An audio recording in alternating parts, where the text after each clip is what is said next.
Kasih karunia dan damai sejahtera dari Allah Bapa kita dan anaknya Tuhan Yesus Kristus menyertai kamu sekalian.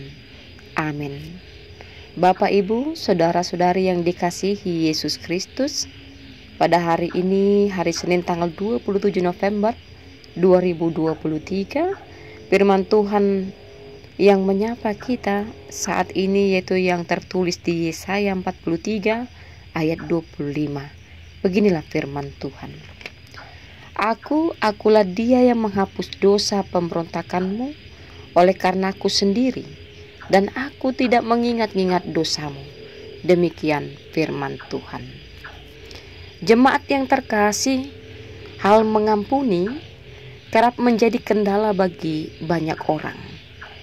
Ketika merasa disakiti, diperlakukan tidak adil, dirugikan atau bahkan dihianati, tak jarang kita menyimpan amarah terhadap orang yang menyakiti kita, bahkan dendam. Mungkin kita berkata bahwa kita bersedia memaafkan, tetapi hati kita tidak demikian. Siapakah kita sehingga kita tidak dapat mengampuni? Bukankah kita adalah orang-orang yang patut dimurkai dan dibinasakan?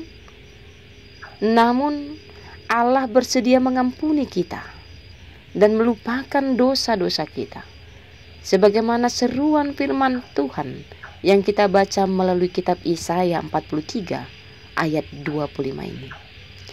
Lebih hebatkah kita dari Allah sehingga kita tidak dapat memaafkan sesama kita atas kesalahannya?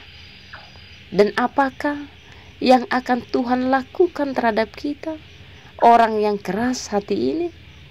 Firman Tuhan menjawab, "Aku tidak akan mengingat dosa-dosamu."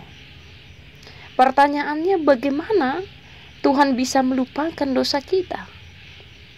Jawabnya melalui firman Tuhan ini hanya dengan memilih untuk tidak mengingatnya dan dengan penuh kasih mengampuni kita.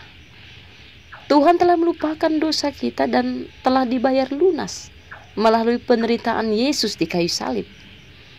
Sebenarnya kadang kesalahan orang masih terus diingat dan diungkit-ungkit sebab sakitnya masih terasa.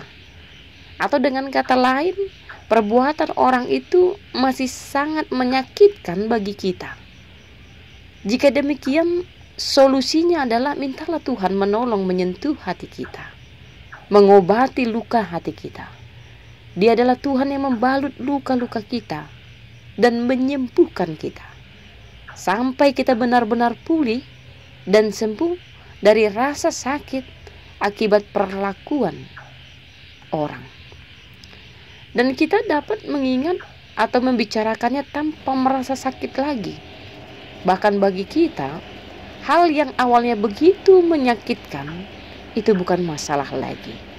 Jadi sebenarnya mengampuni bukan berarti melupakan segala perbuatan jahat yang orang lakukan pada kita, melainkan melupakan rasa sakit yang kita rasakan akibat perbuatan tersebut. Sehingga bagi kita hal itu bukan masalah lagi. Maka sepatutnya lah kita meneladani Allah kita dengan tidak mengingat-ingat lagi dosa sesama kita dan menjauhkan dari kita perbuatan dosa. Terlepas dari segala dosa dan ketidakpedulian kita terhadap Tuhan, Dia tetap mengasihi umatnya dan merindukan kembalinya kita dengan rendah hati. Marilah kita belajar untuk hidup saling mengampuni dan melupakan hal-hal yang tidak baik yang dilakukan orang lain kepada kita.